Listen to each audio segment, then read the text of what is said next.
Hello, welcome to Pike Creek Farm. My name is Renee and thank you so much for stopping in today. Today I am going to make dinner. It's after work and I'm going to make dinner using a pound of ground venison. You don't have to use venison, you can use any ground meat, but I'm doing ground venison because we use it for most meals and also because this is part of a collaboration on cooking wild game. It's being put on and organized by Christine at GilliamFarms, and it's for her Mrs.GilliamFarms channel. And excuse me, and I'm really excited to see all the recipes that are going to be. It's 2 weeks and we'll see all the different variety of recipes that everyone comes up with. We use venison for most of our meals. We use it more than beef because it's what we have since Jim harvested, and I feel very fortunate. I love it. It's lean. It doesn't taste gamey. If it's processed right, and if it's cooked right and seasoned, I just think it's wonderful.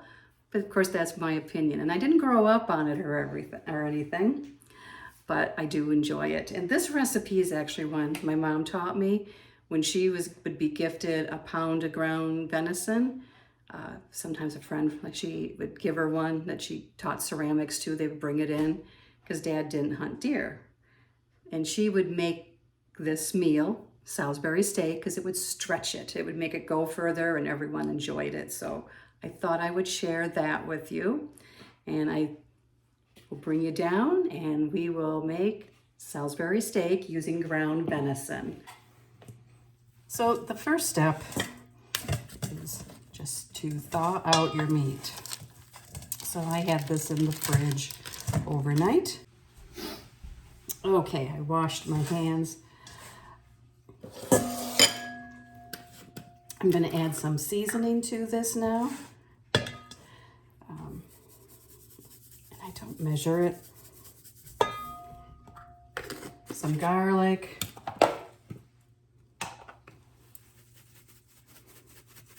Pepper,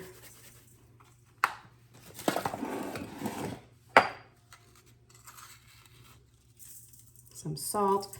I'm not going to go very heavy on the salt. The next step is to add some onion soup mix, dry onion soup mix. I buy it in bulk at our local Mennonite store, but for 1 pound, I would probably use a half of an envelope. You will be using some in the gravy too. About 6 shakes of Worcestershire sauce.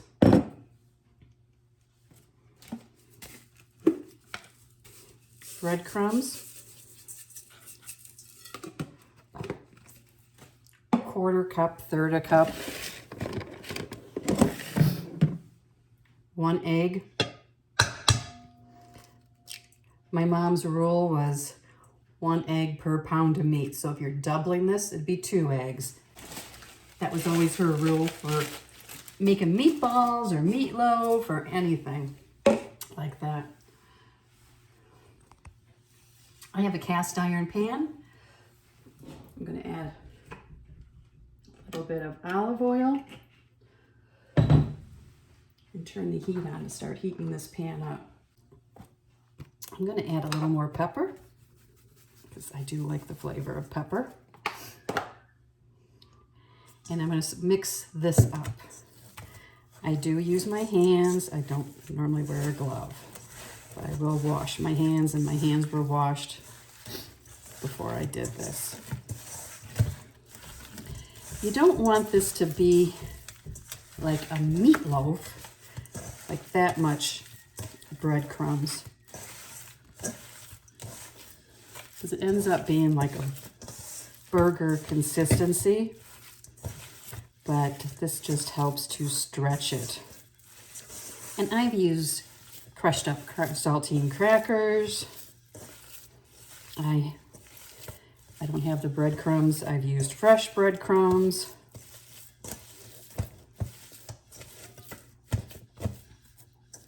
So that's it.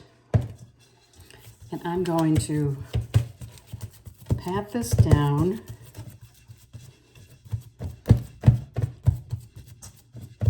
And I'm gonna make 6 Salisbury steaks out of 1 pound.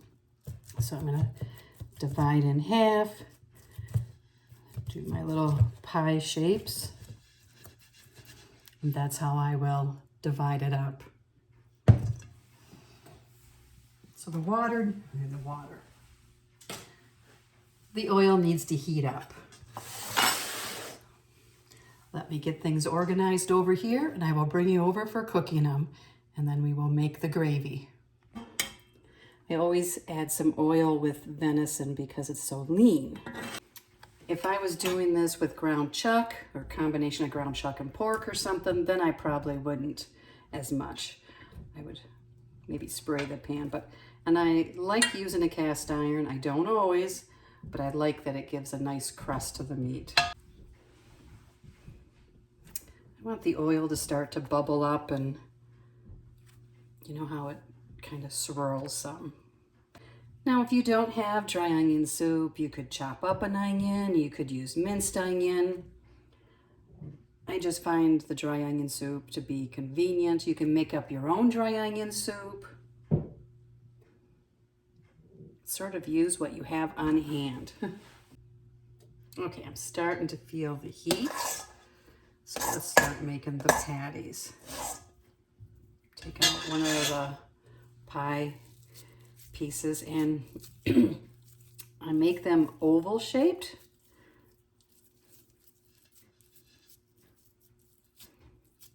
Kind of flatten it out.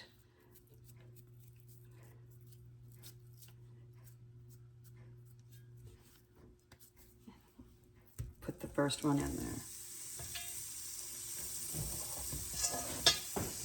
So I'm going to make all these and then go wash my hands. I want them to get browned on the first side. And then I will flip them. And I will take them out and put them on a plate. And then I will make the gravy and put them back in to make sure they're cooked all the way in the middle. The leftovers of these warm up great.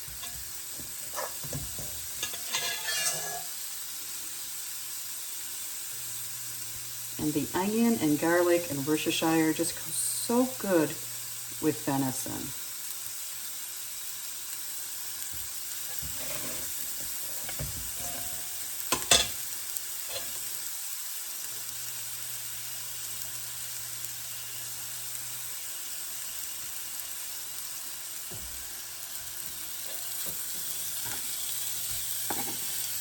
Gonna make room for the last one.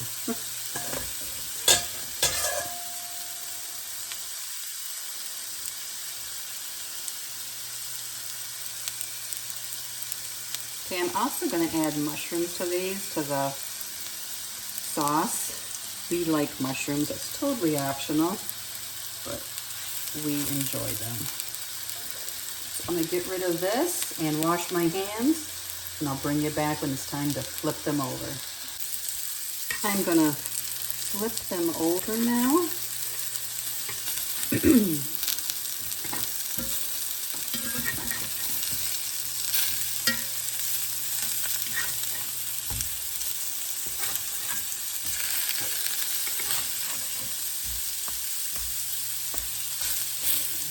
And let them get browned on the other side. Then we'll remove them and make the gravy and put them back in.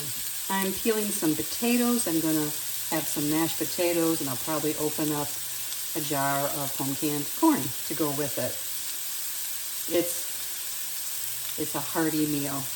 You could use mashed cauliflower if you wanted to go a little lower carb, and you could do a different vegetable like broccoli or something with it, or carrots or something. And if you were doing low carb, you could even use pork rinds ground up instead of breadcrumbs. I have done that before, actually.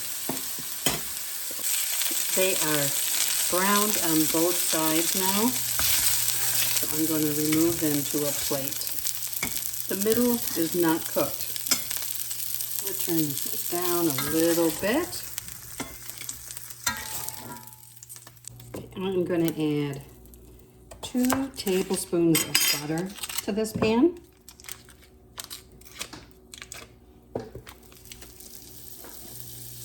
And I sliced up some fresh mushrooms. You could use canned mushrooms.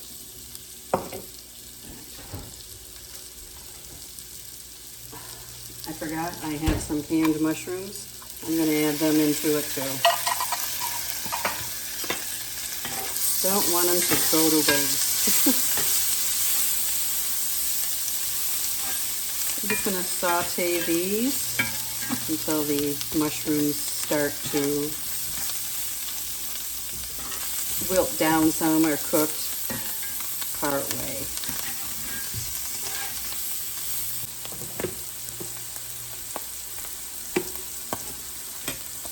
Let's get this butter all melted and start to get up any of the bits, the flavor that was from the meat browning.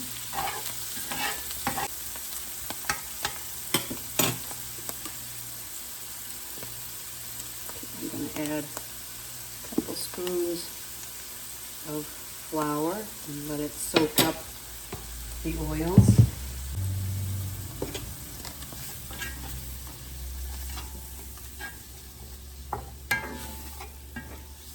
If you use flour, you want it to get cooked so it doesn't have that raw flour taste. And you can smell it. It starts to smell toasty.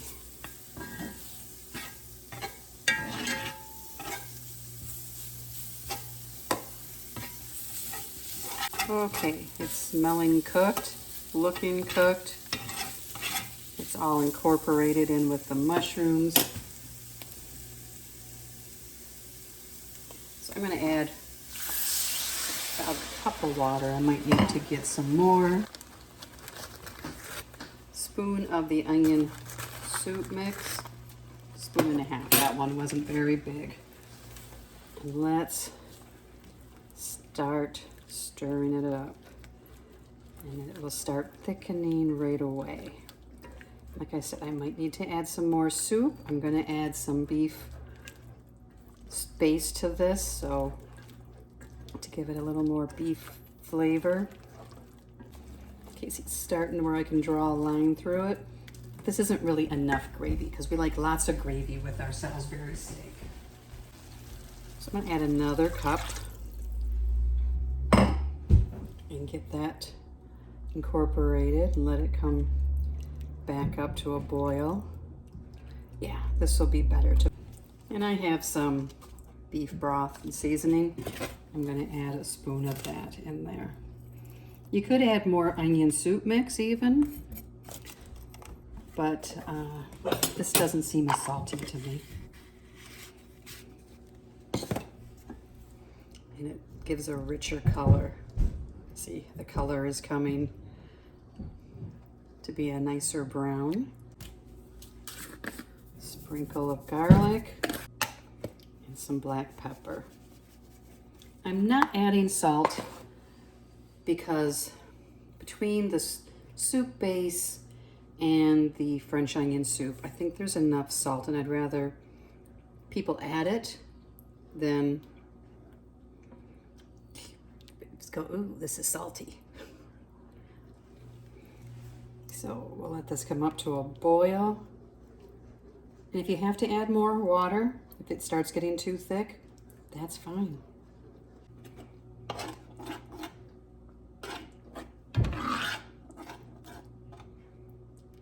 So it's getting thicker. I don't want it to be so thick at this point that it's going to stick to the pan, because I'm going to put these Salisbury steaks back in here.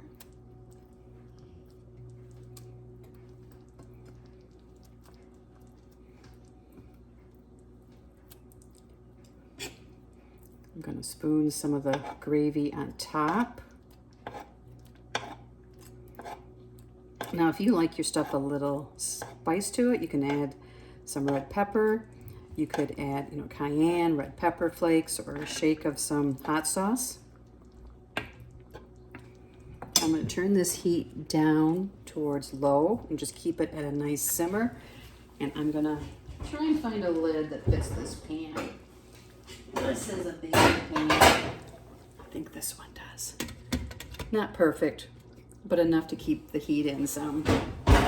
It's kind of like a square pan with a round lid. They didn't come with a lid, but I love the size of it. So I'm going to let this cook. I got my potatoes on cooking, and probably 15-20 minutes, and let all the flavors meld together. Let the inside of the meat get thoroughly cooked. You always want your ground meat especially to be cooked all the way through. This is ready to be served up.